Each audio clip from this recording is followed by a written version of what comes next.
Nominated పదవుల విషయంలో కూడా ఏమైనా చర్చ జరిగి ఉంటుందా వీళ్ళిద్దరు? నామినేటెడ్ పదవుల్లో ఇది అని ఉండదండి. ఇన్ని పదవులు ఇప్పుడు ఎన్ని నెక్స్ట్ అయిపోతున్నారు. క్రిందటిసారి ఉంది అప్పట్లో 10, 20 వేస్తే అందులో వీళ్ళకి 2, 3 ఇచ్చారు. అప్పుడు అసంతృప్తి వచ్చింది. పవన్ కళ్యాణ్ 2, 3 డైలాగులు వేశారు ప్రభుత్వం మీదన. ఆ తర్వాత కొన్ని రోజుల పాటు కనబడలేదు.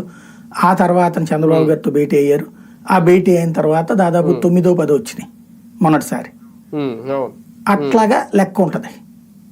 అంకె చెప్తారు, ఏమేమి కార్పొరేషన్స్ ఎలకిస్తారో చెప్తారు. లేదా లేదని అడగచ్చు కూడా, ఈ కార్పొరేషన్స్ మాకు కావాలనేసి. అంటే ఈసారి కీలకమైనవి ఉన్నాయి, అవి జనసేన కావాలని ఏముంటాయండి ఇంకా కీలకం? టీటీడీకి మించిన కీలకం మరొకటి లేదు.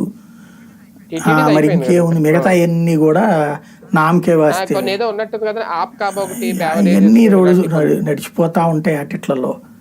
అయ్యి అంటే ఓకే మీరు అన్నట్టు అది అడగచ్చును, కానీ అది ప్రత్యేకించి వాళ్ళ వాటిట్లేదన్న అడిగితే అడగచ్చు. రాజ్యాంగబద్ధమైనటువంటి పదవులకు సంబంధించి అడిగితే అడగచ్చేమో. దాని గురించి అంటే ఇది అయిపోయిన తర్వాత ఇమీడియట్ గా ఇది కూడా వచ్చేస్తుంది. ఈ నెలాఖరికి అన్నారు కదా, ఈ నెలాఖరికని మొన్న పేపర్లో చూసా వాళ్ళ అనుకూల పత్రికల్లో. మేబీ అది అవ్వచ్చు. అవును అవును. నిజంగా వేచి చూసే దూరంలో ఓపికతో ఉంటారంటారా తెలుగుదేశం పార్టీలో? ఏం చేస్తారు ఎవరైనా సరే, దక్కకపోతే తిరుగుబాటు ఎవడు అంత సీన్ ఏం లేదండి.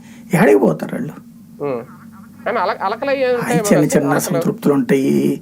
అసంతృప్తి పడితే పక్కన పెడతారు వాళ్ళు. ఏం పెద్ద సీరియస్గా ఏం తీసుకోరు. ఇప్పుడు గెలుపు బలంతో ఉంటారు. ఇట్లాంటి టైంలో కెలకూడదు. సర్దుకుపోతే బతికేస్తారు అంతే. అంటే ఈ టైంలో నాగబాబు గారికి పదవి ఇచ్చి మంత్రి